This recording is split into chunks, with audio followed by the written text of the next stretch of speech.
அதிக பணம் வசூலிக்கிறது அந்த மாதிரியான விஷயங்கள்லாம் நெறைய பேர் பண்ணிட்டு இருக்காங்க. அந்த மாரி நம்ம நம்ம முடியாதவங்க யாரையாவது வந்தாங்கன்னா, அந்த மாரி எல்லாருக்கும் நம்ம பண்றோமா? இல்ல ஒவ்வொருத்தருக்கு ஏத்தாற் போல இப்ப நம்ம பார்த்து ஐயா, பண்றோமா? இப்ப பூஜைக்கு என்ன வருமோ, ப்ராப்ளத்த பொறுத்து என்ன வருமோ, அதான் பண்ண முடியும். ஆ. சரிங்களா ஐயா? இப்ப சில எத்தனையோ பொருள்கள் இருக்கும். சரிங்களா? பூஜை சாமான் அங்கடிக்கு போனாலும், எத்தனையோ பொருள்கள் இருக்கும். அந்தந்த பொருள் வாங்குறதுக்கு எவ்வளோ செலவாகும்? அதான் ஐயா.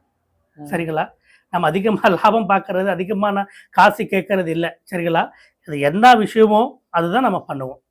இருக்கிறவன் வந்துட்டான்னு சொல்லிட்டு, இருக்கிறவங்க வந்துட்டாங்கன்னு சொல்லிட்டு, ஃப்ரீயா வாங்குறது, இல்லாதவங்க வந்துட்டாங்கன்னு சொல்லிட்டு, நிறையா வாங்குறது இல்ல. சரிங்களா? எந்தெந்த ப்ராப்ளத்துக்கு எந்தெந்த பொருளுமோ, அதுதான் நம்ம வாங்குவோம். சரிங்களா ஐயா? நமக்கு ம். இல்லாம இல்ல. எல்லாமே இருக்கு. ம். எல்லாம் இருந்தாலும் சின்ன வயசுல இருந்து நம்ம இதான் பண்ணிக்கிட்டு வரோம். ம். சரிங்களா? ம். எங்க தாத்தா சொன்னது ஒண்ணே ஒண்ணு தான். ஐயா, நம்ம அழிஞ்சாலும் நம்மளோட விதானம் அழியக்கூடாது. நம்மளோட தொழில் இது. சரிங்களா? நம்மளோட அருள் வாக்கு. தெய்வத்தோட அருள் வாக்கு. அம்மனோட வாக்கு. இந்த வாக்கு நீயும் பண்ணணும், உன் பையனும் பண்ணணும், அவங்களும் பண்ணணும்னு சொல்லிட்டு வந்தது. இது ம். சின்ன வயசுல இருந்து எங்க தாத்தா சொல்லிக் குடுத்தது. அப்ப இருந்து நம்ம பண்ணிக்கிட்டு தான் இருக்கோம்.